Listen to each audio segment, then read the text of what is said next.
रवि तिवारी आप देख रहे हैं लोकल टीवी। इस समय हम लोकल टीवी के न्यूज रूम पर मौजूद हैं और आज हम बात करने वाले हैं विधायक जो बिंद्रा नवागढ़ के विधायक हैं जनक ध्रुव जी ने बिंद्रा नवागढ़ की जो समस्या थी, बड़ी समस्या है। 40 ग्रामों में जो अभी भी लाइट नहीं है, वहां पर विद्युत अभी तक वहां पर नहीं पहुंच पाई है, बिजली नहीं पहुंच पाई है। उन गांव की समस्याओं को उन्होंने विधानसभा में प्रमुखता से उठाया था। मैं आपको बता दूं कि विधायक जनक ध्रुव जी ने विद्युतहीन 40 ग्रामों में बिजली लगाने की मांग उन्होंने विधानसभा में इस मांग को उठाते हुए उन्होंने मांग भी की थी। इसी के साथ ही उदंती सीता नदी टाइगर रिजर्व क्षेत्र में वनोपज संग्रहण पर रोक मामले में को उन्होंने विधानसभा में प्रमुखता से उठाया। अभी कुछ ही दिन पहले जो विधानसभा हुआ था, हालांकि विधानसभा का जो सत्र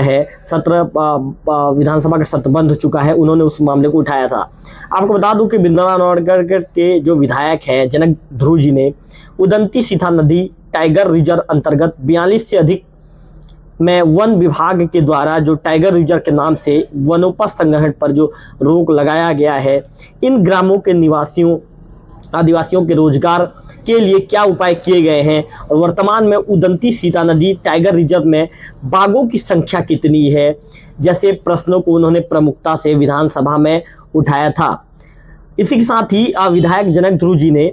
आदिवासी विकासखंड मैनपुर क्षेत्र के बिजली विहीन ग्रामों में बिजली लगाने की मांग को भी प्रमुखता से उठाया था। उन्होंने शून्यकाल में इस मांग को उठाया था। विधायक ध्रुव जी ने बिंद्रा नवागढ़ विधानसभा क्षेत्र के मैनपुर विकासखंड के दूरस्थ वनांचल जैसे तौरेंगा है, कोदोमाली, पायलीखंड, जुगाड़, बरगांव,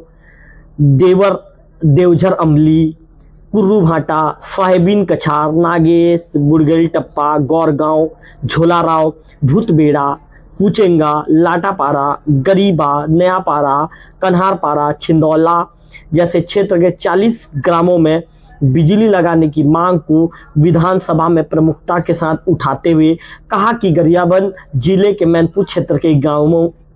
में बिजली नहीं पहुंचने के कारण आदिवासी क्षेत्र के बच्चों को रात में चिमनी और लालटेन की रोशनी में पढ़ाई करना पड़ता है। पढ़ाई करनी उनकी मजबूरी हो जाती है, चिमनी और लालटेन के भरोसे हुए पढ़ पाते हैं और गांव में अन्य विकास बिजली के कारण नहीं पहुंच पा रहा है और इन ग्रामों में बिजली लगाने की मांग उन्होंने प्रमुखता से उठाया है। इस मामले को लेकर जब हमने विधायक जनक ध्रुव जी से दूरभाष में चर्चा किया तो उन्होंने कहा कि जब तक इन ग्रामों की समस्या दूर नहीं होगी तब तक इस मांग को में हुए सदन में उठाते रहेंगे। विधायक जी ने कहा कि 40 गांव में अब तक जो विद्युत नहीं पहुंची है, जिसके चलते लोगों को कितनी पीड़ा परेशानी होती है, उनकी परेशानी को बखूबी जानते हैं। ऐसे में उन्होंने उनकी परेशानी को ध्यान में रखते हुए इस परेशानी को जो ये विधानसभा के पटल पर रखा है और उन्होंने मांग भी किया है कि इन गाँवों में जल्द से जल्द बिजली पहुँचाई जाए।